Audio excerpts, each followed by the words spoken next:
Welcome back, listeners, to the T.R.O.N podcast, the Randomness of Nothing. I have a very special guest today who, to be honest with you, it's such a sensitive topic, but it's so glad that he does this line of work because people need people to be able to reach out to. Life coach Daniel Hill, and he's going to teach you how to be a better version of yourself and get to where you need to be, and it's okay to be vulnerable. Thank you, sir. Very, very, very good. Lovely intro. It's absolutely correct to be vulnerable. Think of anything in life that is young, whether it's a bud or a tiny giraffe or a baby. Vulnerability means growth. And if we're going to move beyond the challenge that we're in, we're going to have to grow beyond it, which means we have to become vulnerable. Absolutely. For sure. And, I thought it was very unique when you posted that video of the polar bear. And it was, when it was in the Arctic, and you gave this story about how the release of trauma. And I thought, that was very interesting. And when it was, obviously they were wildlife preservers, so it wasn't being hunted.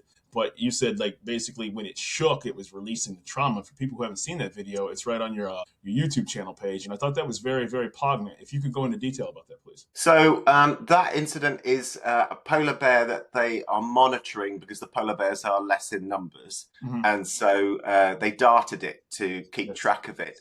And a polar bear is an apex predator. So a polar bear has never been hunted before. So they're chasing it with a helicopter. Now, they're doing it for good intention because of they're low in numbers. But what the video shows is the animal releasing trauma. So basically it's running away from the helicopter and these beings in it that are darting it with a gun. It doesn't know what that is. It's never seen this before, but it's been hunted.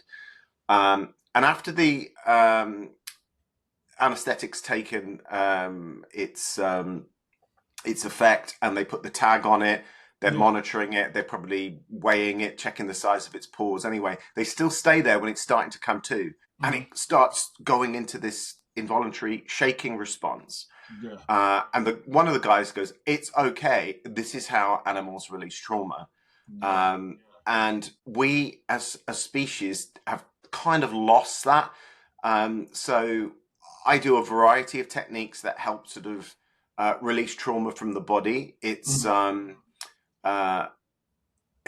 it's been studied over the years where if we can access the old trauma, the body can start involuntarily going into these natural states of release. So I've worked on myself enough that I can spontaneously bring it on. There are various techniques, various things that you can do. But something like tapping, which I use, which is the EFT technique. There's an eye movement technique that I use as well. And there's a technique called havening as well that's come out. These are all from the States that I've learned over the years. These all help to be able to release trauma. And everybody's got it. I even say that we're born into trauma because we've got parents that have had lineage where they've they go back hundreds and hundreds and hundreds of years where life was much, much more difficult. And, literally people have had to be in a constant state of fight and flight in order to be able to survive. We certainly didn't have the luxuries that we have now. So,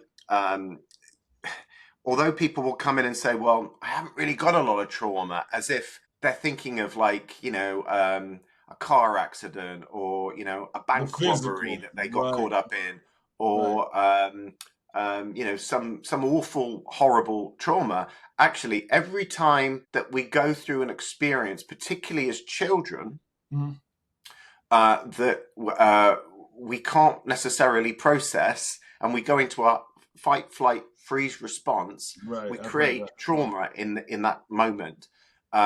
And all of that just gets stacked upon stack to stack. So then we become adults, and then we start having all different types of issues where we can emotionally react to our boss, to our spouse, to the car in front of us, to maybe our best friend who's been our best friend for a long, long time, and suddenly they do something that we don't like. So, I've worked with clients now for nearly 20 years. I've built up relationships with some people for over a decade. And so you could say I'm more of a personal performance coach. But one of the reasons that we struggle is because of the unconscious mind having limitation. And we can say trauma. Everybody's got it, whether they know it or they don't know it. we often say how people are carrying a lot of baggage, or another Anglo-Saxon word, that person's got a lot of baggage. Yeah. So what is that? That's undigested emotional experiences that we need to process. And I've made the connection that basically my work really is about digesting the CRAP in our lives and transforming that. Because if you think about what CRAP is, it's a waste, so we don't need it anymore. But most people are still carrying it to some degree, and we haven't taken the vital learnings from those experiences. So if you were to get the CRAP and get a pitchfork in it and air it, eventually that would break down, and it would provide manure. So it's a it's positive vital. thing. Well, it's vital that all of these experiences that we go through are processed, and we have to continue to do that for our growth. Nobody, I've said before, nobody of any real great worth in consciousness, or people that we look up to, are like trust fund babies who've never been through anything. It's the people that have gone through things, processed it, and come out the other side smelling of roses. Well, smelling of roses, there's good manure on the rose. Or the roses, the bed of roses. So, I mean, this is something that I've only kind of like really begun to process. It sounds a bit ridiculous. In the last 5 years, it was only when my mum said to me in lockdown, what is it you actually do? Because you're not a psychotherapist and you're not a counsellor. And we were spending lots of time in lockdown, and it just came out of my mouth. And I said, Mum, I really work with people's CRAP, and I transform it, really. I said, it then becomes manure and then serves for your growth, ultimately, because it's through those really difficult challenges that actually we found parts of ourselves that we thought we didn't have. We became the person that we wish to be through the challenge. So actually, challenge always, it's that adage, what doesn't kill you makes you stronger. So my question is, because I'm fascinated, because you have clients that are across, the globe, across the pond. Do you find different issues based on geography? Are there things more prevalent that you've seen in certain countries, locations? Not really. A lot of stuff harks back to childhood, which is the same. How did your mother treat you? How did your father treat you? Where were you in the pecking order? Were you firstborn, lastborn? Were you in the middle? Each government is repressed to some degree, that everybody has to develop themselves within to a certain degree, but I not really. It's always what's happening. I mean, you could say sort of, let's say, I mean, you've just said you're in Chicago. Well, if I went and worked with somebody, perhaps in the South, would they have slightly different challenges? Perhaps. For sure. You've just said how cold weather, it is. things like that. Right. Nature.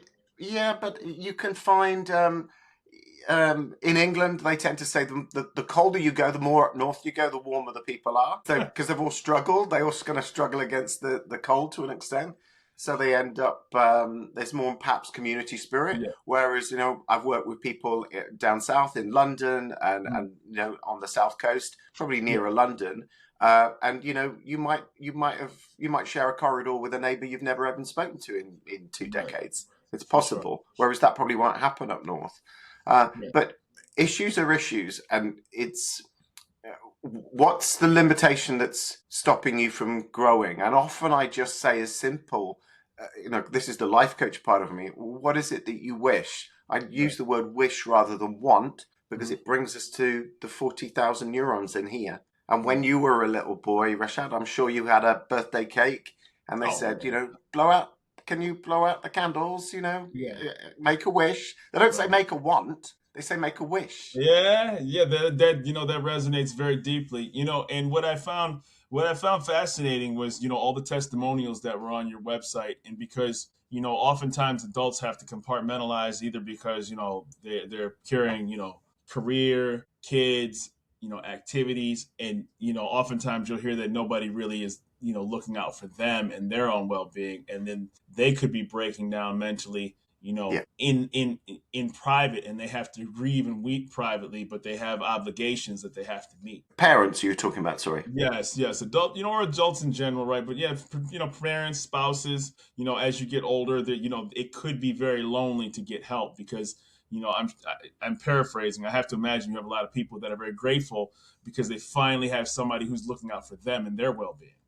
Yeah, they're very unique relationships that are very sacred. I mean, I can be brought to tears sometimes because, and this is after sessions. I have cried a few tears in sessions, but only when people are being very open-hearted. No trauma bothers me anymore because I've worked through so much and I know that you can come out from the other side.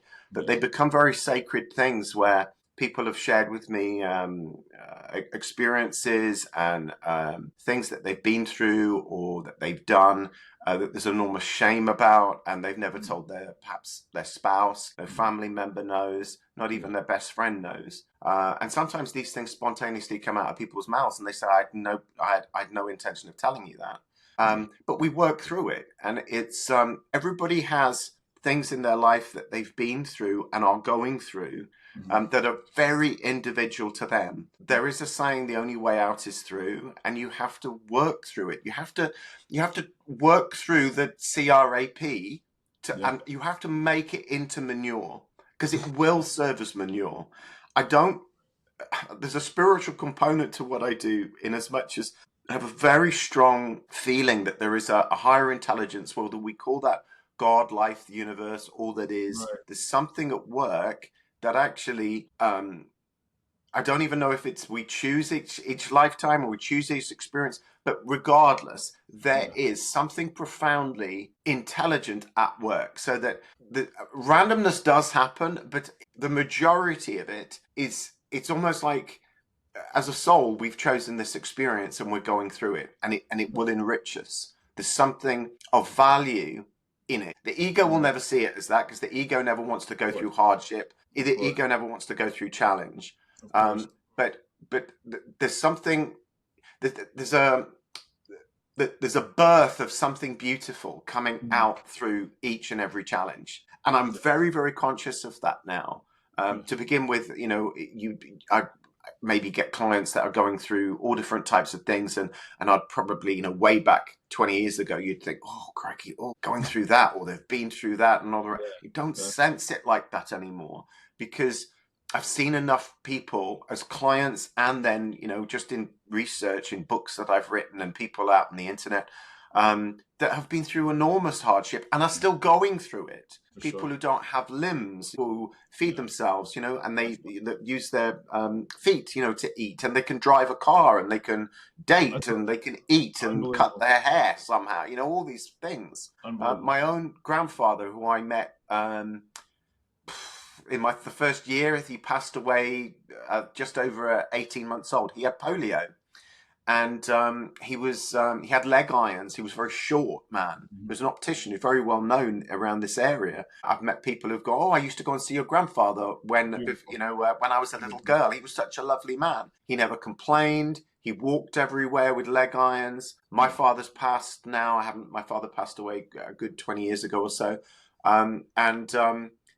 He couldn't speak highly enough of him. And there was something birthed within the adversity. There's a very famous clinical hypnotherapist called Dr. Milton Erickson, who is or was a very psychiatrist, but he was using hypnosis back in the day in the 60s and the 70s. Passed away, he was in Texas, passed away, I think in the early 80s or 1980. He had polio. And it forced him to, he had to have an iron lung for a while. If you ever think where that breath comes from when people are going into states of hypnosis, it's because Dr. Milton Erickson had to learn to breathe with an iron lung, which meant he had to pause, and there's something hypnotic in that. But what Milton Erickson would do as a child was he had to have a lot of convalescence, and he would spend a lot of time sleeping on his bed. But when people would walk up the drive, his sensory acuity got better because he wasn't going out and about, and he could tell who was coming just by the footsteps coming up the drive. That's So absolutely that's amazing. it's the power of the unconscious. So one phrase Milton Erickson always used to have was trust your unconscious. It's ambiguous Yeah. because trust your unconscious Yeah. Yes. or trust your unconscious mind, your unconscious, you know. Yeah. So and there's something within that he had a profound belief that, you know, and or not even belief, knowing Hmm. that the unconscious mind is the thing that's totally in control, and work with that. You know, people were coming consciously with problems, but actually just work primarily with the unconscious. So I am a clinical hypnotherapist, but I tend Hmm. to use more NLP, which is like a waking state of hypnosis, in order to be able to change people. And you'll always find that people have limitation in their patterns in the way that the unconscious is currently sensing the world. And I use the word currently deliberately because it preempts change is about to come, or will be coming soon. Do you? I thought it was very fascinating when I looked at your LinkedIn page and you gave the story of the king and the cleaning boy, and I was like, wow, that was Oh, really the king and the poignant. clean. Yeah, Yeah, that was really I had never heard of that before, and so what it was interesting because he had no descendants, and then he said he wanted to give everybody an opportunity to take the throne. And what right. was fascinating about that story was everybody really, for lack of a better term, wanted the pomp and circumstance of the position, but didn't want to see somebody privately being human when he was in that temple and he was at his peace and his thoughts, where he needed to meditate. And it's kind of an allegory for life, right? So it was very poignant because here was people that were with the horses in the stables and his king robes and all these esquitarian and all these great things, Yeah. but at his most human basic element, he was lonely and nobody was there. There is that, but there was also a necessity to still his mind and to come out of his ego. Right. I've had the privilege of working with multimillionaires, and Right. they have the same issues. I'm assuming you're not a multimillionaire, but that's That just I I'm am just not. well, there you go. I just tuned in. Neither am I, but Yeah. I've had the privilege of working with them, and they have the same issues that you and I have, just with the extra noughts on the end. The same issues with family, the same issues around colleagues, the same issues with partners, the same issues per se, all over. Yeah. It struck me because I have worked with. I've equally worked with someone who was formerly homeless, so I've worked with both ends of the spectrum, Yeah. and it's the same. It's the same all over. And the thing is that it's the what that story with the king and the cleaning boy, that to spoil it, is that the fact that the cleaning boy is the only one who makes it to the temple, which is the Yes. high echelon of everything. And Right. it's the fact that you can have all of this money, you can have all of this success, which society and life would say, if you get all of this stuff, happy days, you're going to be Correct. good, you're going to Correct. have peace, you're going to have love, you're going to have all the things that the ego is looking for, which is love, security, control. It's like you'll have made it. It Right. doesn't work that way, because we there's profound number of individuals that are successful and then go on and then take their lives, or are addicted to drugs, or struggle with depression and anxiety and all different types of Right. things. So it's the realization that the cleaning boy had an awareness of that his favorite place was seeing the king at peace. That Yes. was the only thing that gave him peace. So the equestrianism, the politics, the Right. bathing, the tailoring, all the other things that you get from being kingly actually don't actually give you peace. Right. It sometimes I've worked with very successful people, and actually they just continue to learn that less is more, and they Yeah. go back to living quite relatively simple lives. They still have nice homes and cars, Of course. but they simplify things, because we Right. can overcomplicate the whole scenario, and life. And Right. actually, I mean, I've watched recently videos with indigenous people because I find their culture fascinating. How That's can they got to be have peace? There's no pension. There's no enormous Winnebago. Yeah. There's no, they're having the same life over and over. Um, Right. I think just learning simple things from people who are close to dying. I learned a lot from my father when he was close to losing his life. Well, he lost his life, but Right. when life was slipping away, one thing he said, He died Christmas Eve nearly 25 years ago. Oh man, that's And terrible. he said, 24 years ago. And he said he was a successful man by society because he had a factory and we lived in a big house and we overlooked fields. And he said something like he was 57 when he was diagnosed. And he said, everything that I'd ever wanted was right under my nose. And it was the family, because the family had come together because he was not going to make it out from this, and he survived 9 months. And it's just learning that actually all he couldn't, without going into too much details, an Enneagram type 8, and 8's deepest fear. Your president is an Enneagram type 8. Their core deepest fear is to be controlled, harmed, and violated. So is President Putin. Well, cancer was doing that to him. He couldn't do anything about it. They couldn't remove it. It was a tumor that was wrapped around his heart. So he's being controlled, harmed, and violated by cancer. What can he do? Surrender. He actually became more of the king that ended up finding that peace, because it was the only thing that he could do was ultimately surrender control to life. And he found some peace in those 9 months that he had, that he may never have found had he lived to 85, 90 years old. It's possible. I think there's something to be said that, oftentimes that when you don't realize sometimes, just getting out of bed, walking, making something to eat, you do it instinctively because that's just who you are in your nature to take care of a day-to-day task. But until you actually realize that, that would be a privilege for some people to be able to do. Right. And you're just like, wow, anybody who's ever been in a, not to get too morbid, ever been a hospice or a hospital ward or, end of life stage, as you've seen, you're like, it's a privilege to be able to get up and drive a car. It's a privilege to be able to walk and make yourself something to eat and go up a flight of steps.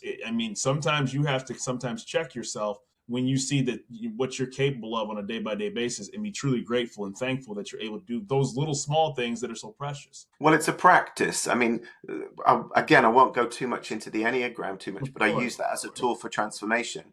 But for the Enneagram is, there's 3 things from there.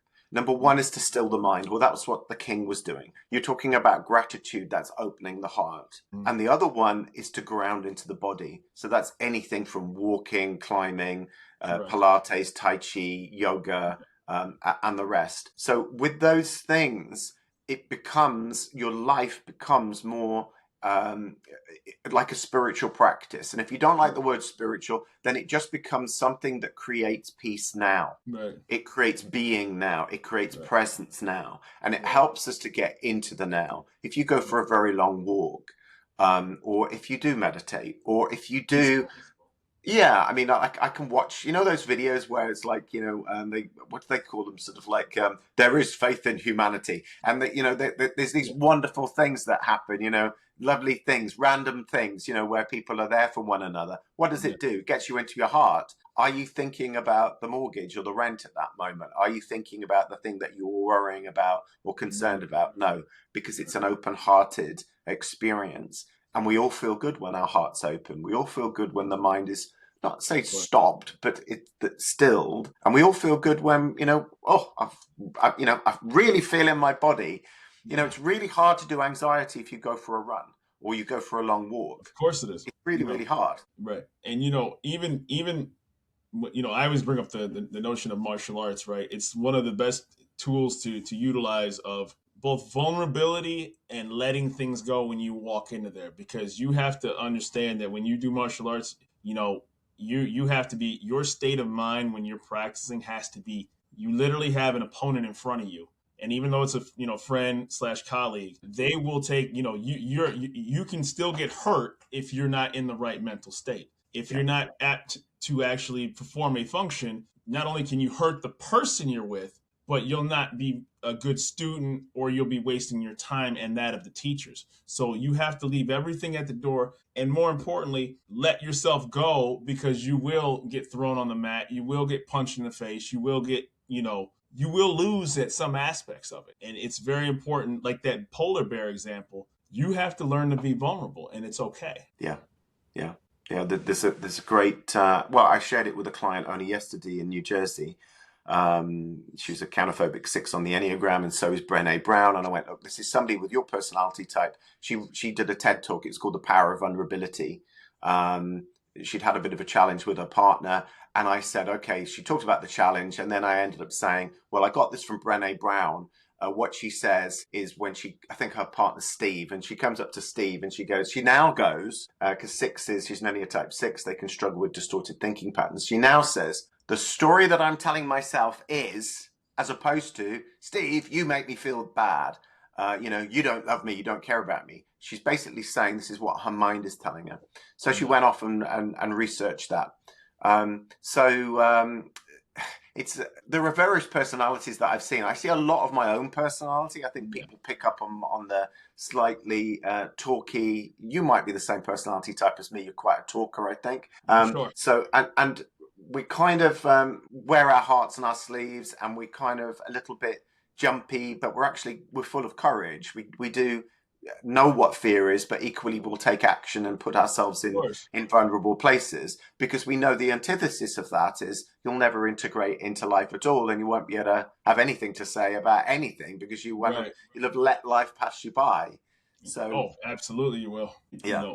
And I think the most important thing is that people know that they have somebody like yourself who's qualified. You've been practicing since 2006, and you have lived experiences to relate to your clients that you have, and you also offer a 30-minute free consultation to people who want to talk to you, which is important because that gets a chance to find out, if the service works for both parties involved. So Absolutely. Can you just give a good quick breakdown on, your services of the 30-minute session and how people can reach out to you? So people can visit my website and book a Calendly consult that way. I've got plenty of YouTube videos over the years. I think I launched my YouTube channel 2012, so I've got a lot of content there.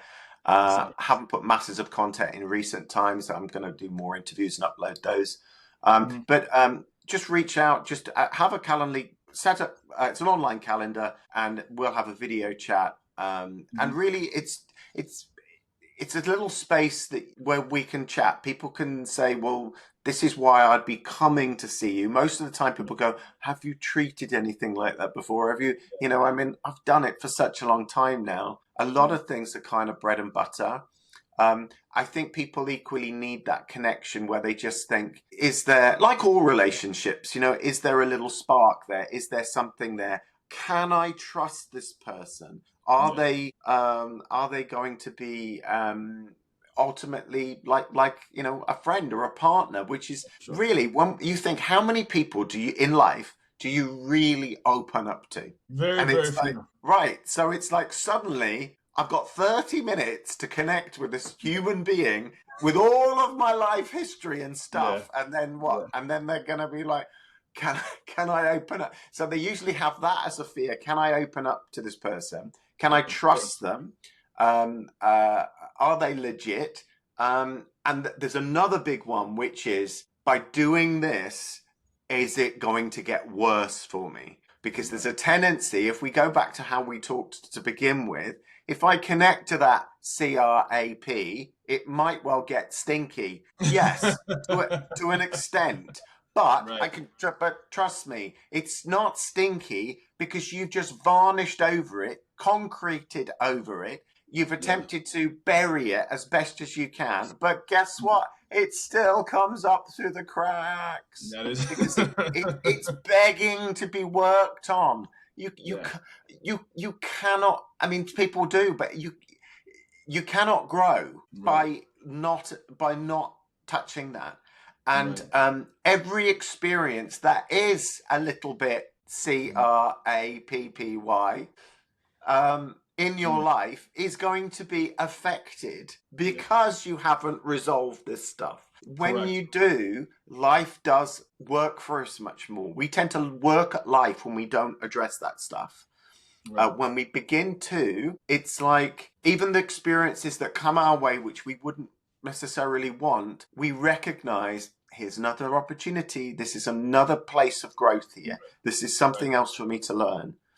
I think there's something there's something of value in this, and there really is. There really is.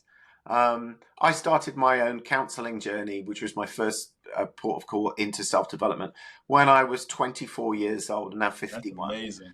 That's amazing. And I saw a French lady, and I did trust her, and she was lovely. She was lovely. But I needed to go deeper over the years, and that's where I studied anything to do with the unconscious. And I just had an absolute fascination with inner growth and self-development and manifesting my wishes, my dreams. Right. And, just consciously talking about this hadn't changed my life. Yeah. I needed to go deeper. And then I discovered all these other things that I'm qualified in. And then I felt a really bad person starting to see clients back in 2006. I had to really do a lot of inner work because my dad's voice was in my head going, "That's not real work. You can't charge for that." It was like he was a factory owner, and you had to do something that was manual, and all the rest of it. For So sure. I had to suspend that voice, and because the other part of me, in fact, I say we have a part that wishes to grow and wants to be safe. And everyone has it, and it's not a win-lose. It has to be a win-win. So you've got to take the unresourceful parts of you with you and say it's okay. Speak nicely to that part because it's an unresolved, unconscious childhood part of you which has a belief about yourself and the world and is limited. And you have to speak nicely with it and go, it's okay, I'm going to be here. And often I would say, which is like when I first started seeing clients, because I knew if I gave it all up after all of my education and my qualification, I would have felt awful. It would have exploded inside of me because it was an energy that wished to grow. And it was saying, you're meant to do this work. And I was like, yeah, and I wished to do it. And I remember, because I had another job to begin with, and I remember this was like a little part-time job, and I remember going, I'm being paid to do something that I really enjoy doing. And then I'm being paid to do something that has a deep, profound effect in people's lives, and there's a ripple effect. And it was only that when I started getting results and people were happily paying me, did I then eventually be able to go, you know what, I'm going to go full time in this, and I'm going to make this my job. And it was rewarding more than anything. It had deep meaning in my life. Happiness is made up of four things. Start correct. Pleasure, which is how most people go to. Give me pleasure. That's how I'll be happy. But satisfaction, that's only going to come when you do things that are challenging. Meaning, that's doing something beyond yourself that has an effect in the outer world. So it's not looking for life's meaning, it's giving meaning to things. And the last one, which we could go all the way back to where we started, which would be the king in the temple who's meditating, contentment. So pleasure, satisfaction, meaning, and contentment.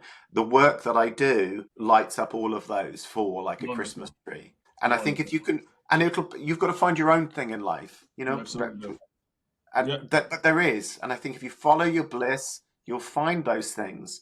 And it's your purpose to actually become the best version of yourself. How can you do that? Follow your bliss. Do what's in your heart. What is it that you wish? What is it that you wish? And that is so beautiful and poignant. And I'm so glad that you have a chance to share that with the world, your story. And more importantly, the authenticity behind it and the real life experiences and the qualifications that you have. I've enjoyed watching your LinkedIn, your videos, your testimonials, and it's a testament to the hard work and experiences that you share with your clients as well, too. And I'm honored and privileged that you took a chance to be on this show to spread your message to my audience and people who want to listen. And please, if you do need to reach out, Daniel, please tell us your website briefly and and the company that you have so people can find out where you are. So you can find me on my socials, Daniel Hill Coaching, and you can visit me at danielhill.biz. It's going to go through a change next year, but danielhill.biz will still get you there. So not sure whenever you pick this YouTube video up, or goodness knows where you find this, might be on TikTok, Instagram, any reel, could be anywhere. But danielhill.biz, you'll find me there. Wonderful. And thank you so much for being on the Randomness of Nothing podcast. And this is why this show is created, to find people across the pond, in my backyard, or across the globe that have inspiring stories such as yours. Thank you, sir. Thank you, Rashad.